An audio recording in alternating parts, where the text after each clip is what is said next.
Salam jumpa, Ibu Bapa, Saudara-saudari yang terkasih dalam Kristus.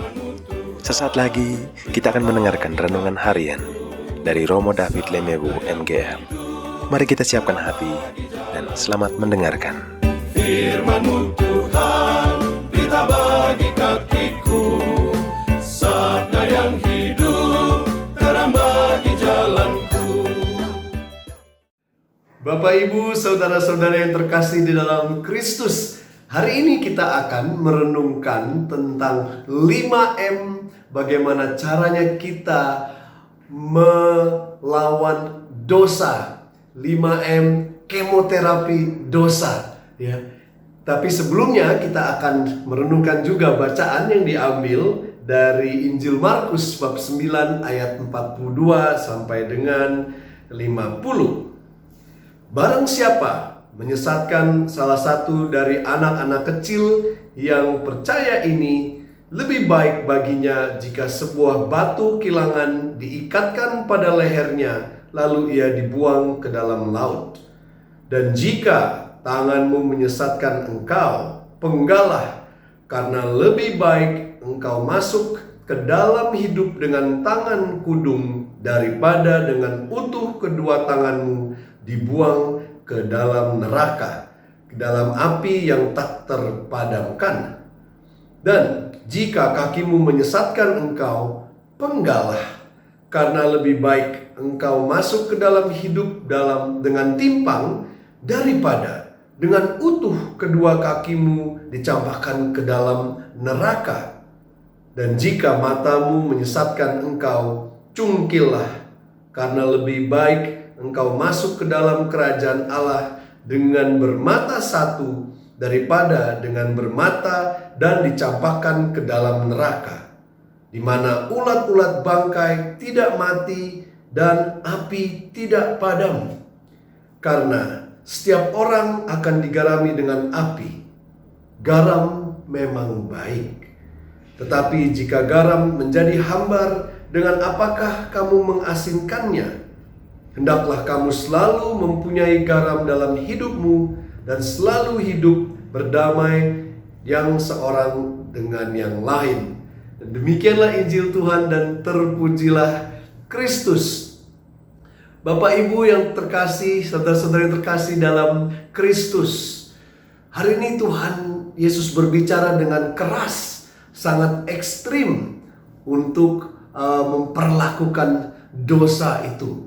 Ya, dia berbicara dengan bahasa yang hiperbola, dan kita tidak perlu mengartikannya secara harafiah, di mana saya baru saja berdosa lalu saya potong tangan saya cungkil mata saya dan lain sebagainya.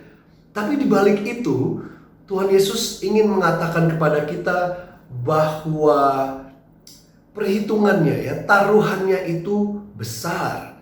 Akibat dosa itu adalah maut, dan kita kehilangan kehidupan yang kekal.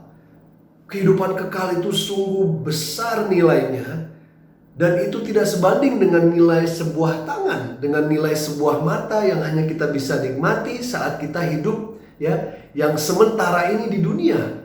Jadi kata-kata dia itu benar, walaupun kita tidak mengartikannya secara harafiah, ya, taruhannya itu besar. Dan kalau kita membiarkan, ya, dosa itu tetap hidup dalam diri kita, kita akan kehilangan janji yang Tuhan berikan itu kepada kita. Dosa itu seperti kanker, ya. Sel kanker, kalau kita biarkan dia hidup di dalam tubuh kita dan kita tidak potong, kita buang, apa yang terjadi? Kanker itu akan bertumbuh. Stadium 1, stadium 2, stadium 3, kalau sampai sudah stadium 4, tinggal tunggu tanggalnya saja. Itu kata dokter, malahan sudah sering dikasih waktunya 6 bulan, 3 bulan, dan lain sebagainya. Saya ingat papa saya waktu dia terdiagnosa, ya, kanker usus, ya, walaupun hanya stadium 2 dan 3, dia harus pertama dipotong kankernya, tapi juga ditambah dengan kemoterapi agar benar-benar bersih kankernya itu.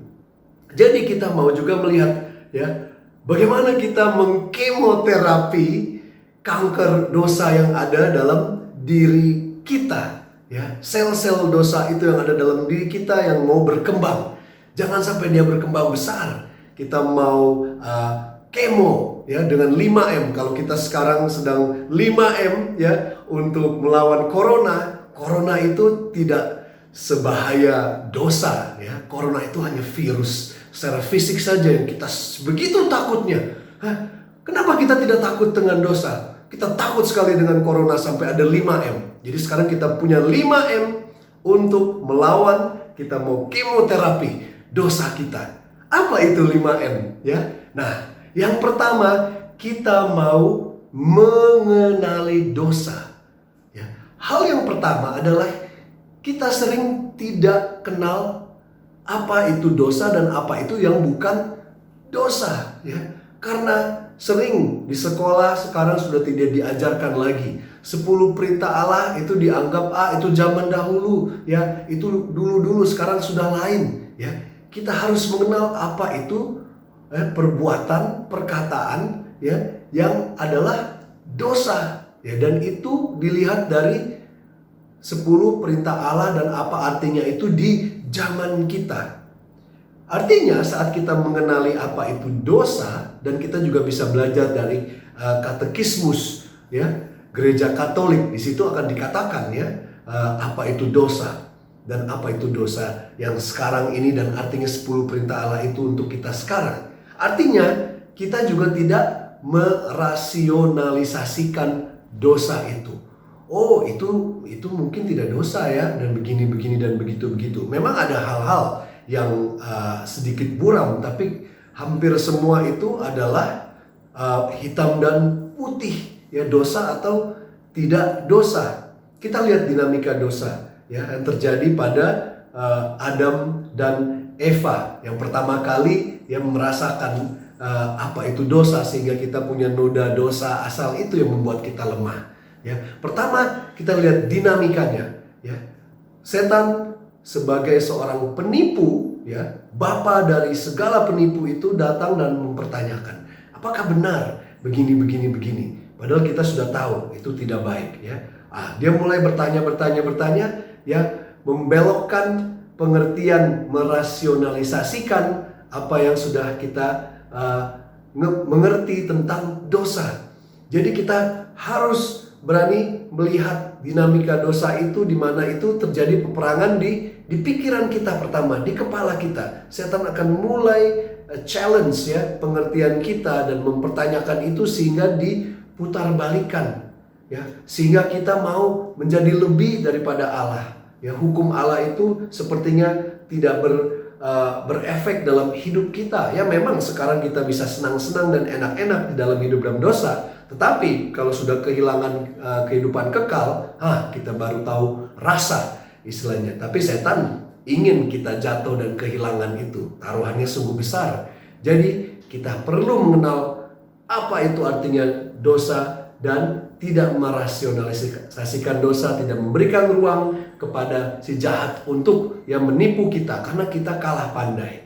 Kita kalah beralasan dan berargumen kalau kita mau melawan si jahat itu dengan pikiran kita.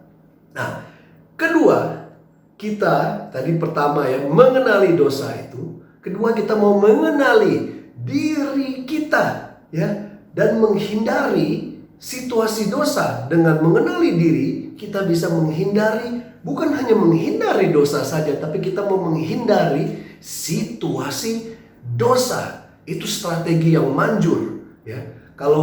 Artinya kalau kita mau menghindari dosa, kita sudah ada di situasi di mana kita gampang sekali jatuh. 99% kita akan jatuh. Kamu bayangkan kalau kita suka berdosa, kita suka jatuh dalam dosa minum-minum, contohnya, ya. Dan kita membiarkan, kita sudah ada di dalam sebuah klub minum-minum, ya. Minuman sudah di depan kita, ya, sudah dituang, baunya sudah tercium dan lain sebagainya. Kemungkinan kita jatuh pada dosa tinggi sekali, kan? Susah sekali untuk menghindarinya. Tetapi kita kalau menghindari situasi dosa, saya sudah memutuskan, saya tahu saya lemah, dalam soal minum, saya tidak pergi ke tempat di mana saya akan dicobai. Dalam doa Bapa kami kita sering mengatakan, janganlah masukkan kami ke dalam pencobaan, ya. Tetap karena apa? Karena kita bisa membawa diri kita sendiri dalam pencobaan. Kita tidak mau membawa diri kita sendiri dalam pencobaan karena Tuhan tidak memberikan cobaan kepada kita. Kita yang sering menaruh diri kita di dalam cobaan.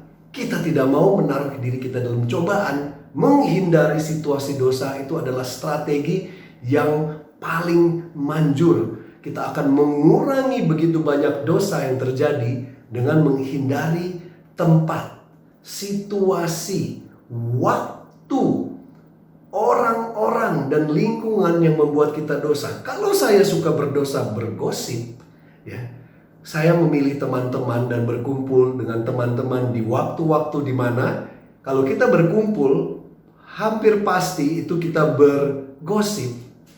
Kemungkinannya bagaimana? Kita akan jatuh dalam gosip, ya. Tidak mungkin kita mengatakan, oh saya mau berkumpul dengan mereka, tapi saya tahu bahwa mereka akan ngomong-ngomong gosip dan saya tidak mau bergosip. Omong kosong, ya kan? Kita tahu kita menghindari situasi, orang, waktu di mana kita gampang jatuh dalam dosa. Itu kita datang dari pengenalan diri kita sendiri, ya. Kalau saya tahu saya lemah, saya tidak akan membuat saya diserang di dalam kelemahan saya itu. Hindarilah situasi dosa. Kita mengenali diri dan menghindari situasi dosa. Jadi sudah dua. Pertama, mengenali dosa. Kedua, mengenali diri sendiri dan menghindari situasi dosa. Nah, yang dalam situasi dosa ini saya mau tambah. Ada istilah, ya, ini baru. Istilahnya adalah kalah. Kita kan tidak mau kalah. Anda tidak mau kalah kan dengan dosa. Nah, situasi ini juga yang kita bisa lihat dari analisa dari kalah, ya. Kalah itu adalah di mana kita K-nya kesepian. Terutama pastor seperti saya itu gampang, ya, masuk dalam situasi di mana saya kesepian karena saya tidak punya pasangan hidup, ya. Kesepian. Lalu yang kedua, A, amarah. Biasanya siapa yang sering jatuh pada dosa kalau sedang lagi marah dan tidak terkontrol? Amarah. Kita menghindari apa yang men-trigger kita untuk menjadi kesepian dan menjadi marah, ya. Kalah, kesepian, amarah, L-nya lelah. Kalau kecapean, kita biasanya mencari penghiburan yang kadang-kadang tidak sehat, ya. Kalau kita kelelahan, kita tidak istirahat, dan pikiran sudah tidak rasional lagi, ya. Lalu kita mencari kesenangan, penghiburan yang tidak baik. Kalah, kesepian, amarah, lelah, ya. Lalu A-nya angkuh. Angkuh, ya. Kalau kita angkuh, ini saya oke lah, nggak apa-apa lah, saya bisa kok, saya kuat kok, ya. Sudah mulai sombong, ya kan? Jatuhlah kita dalam dosa. Kapan kita merasa atau angkuh artinya biasanya kalau pengalaman saya, kalau kita sudah melakukan pelayanan yang besar, sudah sukses, ya kan, sudah berhasil, ya. Lalu kita angkuh, puas diri.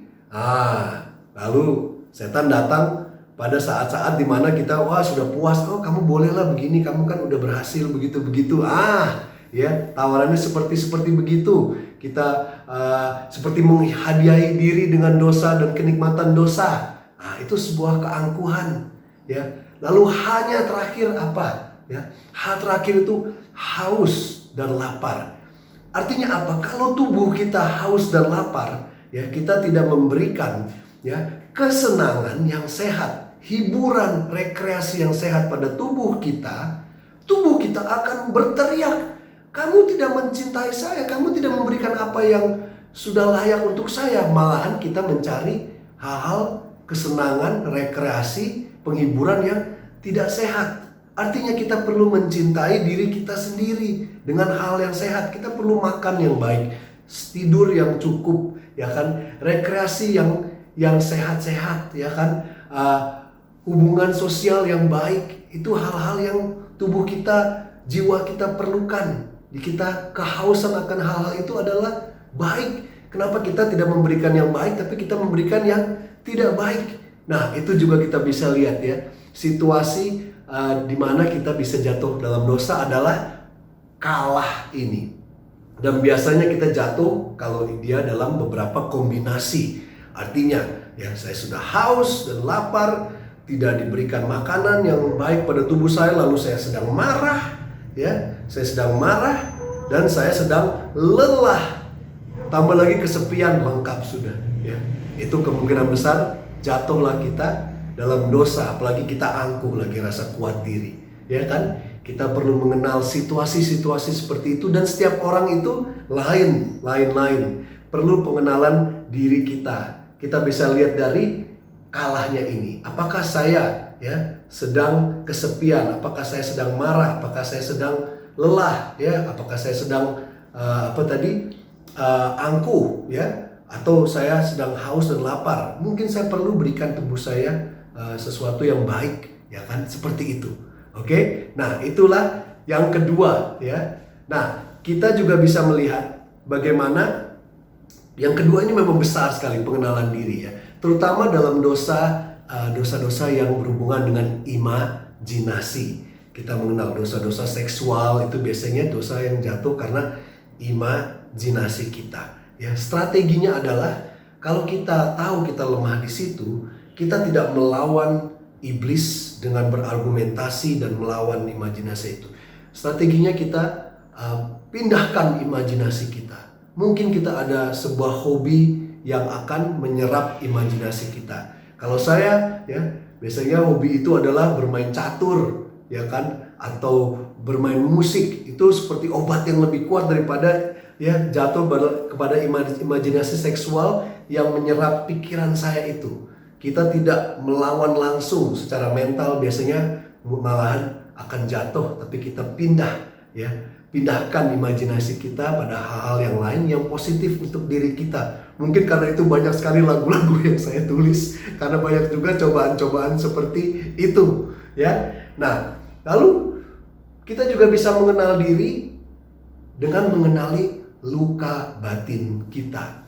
Daripada kita melawan terus dosa yang sama-sama terus kita lawan, mungkin di balik dosa itu ada luka batin yang membuat saya lemah, ya kan? Mungkin luka batin apa? Mungkin pernah dilecehkan secara seksual sehingga saya gampang jatuh kepada dosa seksual, ya.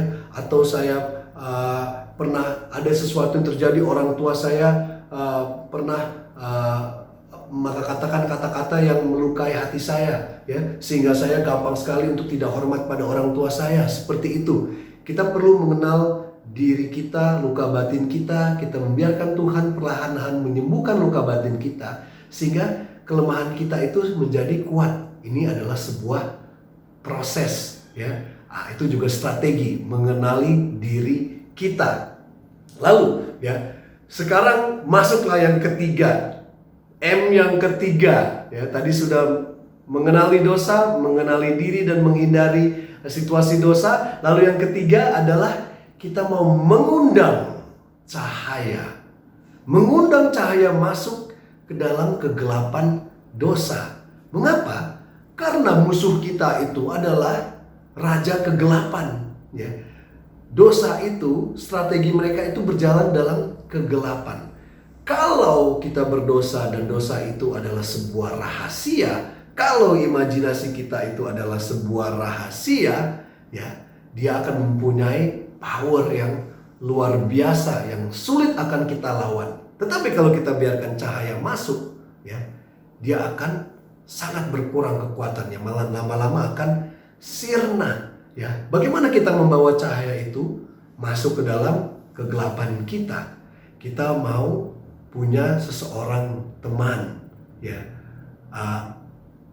partner yang kita bisa berikan akuntabilitas kita. Misalnya kalau saya suka minum atau saya suka lihat porno, ya, kalau saya sudah mau begitu, saya punya teman di mana saya langsung bilang, wah gawat nih, ya kan? Dengan kita memberitahu itu saja, itu langsung kurang kekuatannya karena kita malu. Sekarang itu banyak akun-akun yang membuat komputer itu tidak bisa pergi ke situs-situs porno karena kita sudah bilang bahwa teman saya akan lihat itu kalau saya lihat, ya kan? Itu sangat mengurangi kita jatuh dalam dosa karena kita membawa cahaya itu masuk persis dalam kegelapan dosa-dosa kita, ya kan? Kita juga mau punya pembimbing rohani di mana kita membuka diri kita apa adanya, kelemahan kita, segala perjuangan kita, apa yang tidak perlu semua orang tahu tentang itu, tapi hanya 1-2 orang saja yang kita percayai, itu akan sangat membantu dan memberikan cahaya Tuhan ruang untuk masuk dalam kegelapan kita. Nah, itu yang ketiga ya, membawa cahaya ke dalam kegelapan dosa kita. Nah, yang keempat, sangat penting, kita mau mengandalkan Tuhan. Yang mengandalkan Tuhan itu boleh dibilang sebenarnya nomor 1, ya kan? Kita mengandalkan Tuhan dengan cara apa? Kita mengandalkan Tuhan dengan sabda Tuhan. Kita mengandalkan Tuhan dengan sakramennya, ya. Kita mengandalkan Tuhan dengan doa, membuka diri, kita masuk dalam ruang dan waktu di mana kita khusus memberikan ya atensi kita kepada Tuhan, ya. Kita mau masuk dalam doa dan dalam kontemplasi di mana imajinasi kita dipenuhi dengan imajinasi ilahi, ya, bukan imajinasi yang bersifat duniawi. Kita melatih ya kemampuan kita yang sudah diberikan pada Tuhan, imajinasi hasrat hati itu untuk hal-hal yang baik, ya, yang bersifat Tuhan, dalam doa, dalam kontemplasi, dalam renungan akan Injil Tuhan, dalam pengalaman ya secara sakramental dan lain sebagainya, ya. Kita mau menyanyikan lagu-lagu pujian dan penyembahan yang membuat hasrat kita tumbuh akan Tuhan, dan imajinasi kita dan seluruh tubuh kita, suara kita, segala yang kita miliki, ya kan, itu akan menjadi obat yang ya kemoterapi yang ampuh melawan dosa itu, ya kan. Lalu kita juga tidak mau cemas dan tidak kecewa, terlalu kecewa akan diri sendiri saat kita jatuh dalam dosa, karena kita manusia yang lemah. Dikatakan di Amsal ya bahwa orang yang benar itu jatuh 7 kali sehari, 7 kali, bayangkan. Nah, artinya itu adalah juga kerendahan hati. Kalau kita terlalu, saya ini sudah bertahun-tahun mengikuti Tuhan, kenapa saya masih jatuh dengan dosa yang begini, dosa yang sama-sama? Itu kesombongan diri yang tinggi, bukan sesuatu yang baik. Malahan kita tidak menerima diri, tidak menerima kelemahan kita tidak akan sembuh-sembuh. Tapi dengan kerendahan hati kita menerima dan kita melemparkan pandangan kita bukan pada diri sendiri. Saat kita jatuh itu kita melemparkan pandangan diri kita pada diri sendiri, kita akan menjadi putus asa, ya kan. Tapi kalau kita lemparkan pandangan kita kepada Tuhan yang adalah Maha Rahim, Maha Pengampun, kita akan cepat bangun, ya kan. Kita mau mengandalkan Tuhan kita yang adalah Maha Rahim, Sang Yesus, ya, yang selalu siap mengampuni kita sebelum kita memohon pengampunan. Makanya yang kelima, yang kelima adalah kita mau menyesali dosa kita. Kita mohon ampun kepada Dia yang mampu ya menyembuhkan kita. Kita tidak mampu membayar dosa kita, ya. Seberapapun kita melakukan aksi-aksi untuk setelah kita berdosa, ya, ada penitensinya, ya. Penitensi itu untuk melatih kita supaya kita bisa lebih kuat, bukan untuk membayar dosa kita sehingga kita bisa pantas lagi, bukan itu, ya. Tapi kita datang kepada Tuhan karena dosa itu adalah seperti kita menampar pipi Tuhan. Kalau kita tampar pipi teman, oke, ya. Kita tampar pipi mama kita, itu sebuah penghinaan yang luar biasa. Itu pun sudah tidak bisa diobati lagi. Bagaimana kalau kita menampar pipi Tuhan, menolak Tuhan? Itu adalah apa yang kita lakukan dengan dosa. Tidak ada yang bisa membayarnya kembali kecuali Tuhan sendiri yang memberikan dirinya kepada kita, mati di salib untuk kita sehingga kita ditebus dan diselamatkan oleh Dia. Dengan kita menyesali dosa kita, kita mengenali kebesaran Tuhan. Sehingga walaupun dalam dosa pun, Tuhan dimuliakan dalam dosa kita. Sungguh luar biasa Tuhan kita ini. Mari kita syukuri, mari kita berjuang, mari kita ber-5M ya, mengkemoterapi dosa-dosa kita dengan ya mengenali dosa, mengenali diri sendiri dan menghindari situasi dosa ya. Lalu kita mengundang cahaya masuk, mengalahkan kegelapan dosa. Keempat, kita mengandalkan Tuhan. Dan kelima, kita menyesali dosa-dosa kita. Dan Tuhan pun dimuliakan. Tidak hanya dalam perbuatan hebat kita, tapi dalam dosa kita pun Dia dimuliakan. Karena yang paling Tuhan ingin kita tahu adalah Dia Maha Pengampun, Maha Pengasih, dan Penyayang, Maha Rahim. Dan terpujilah namanya Yesus yang kudus. Amin.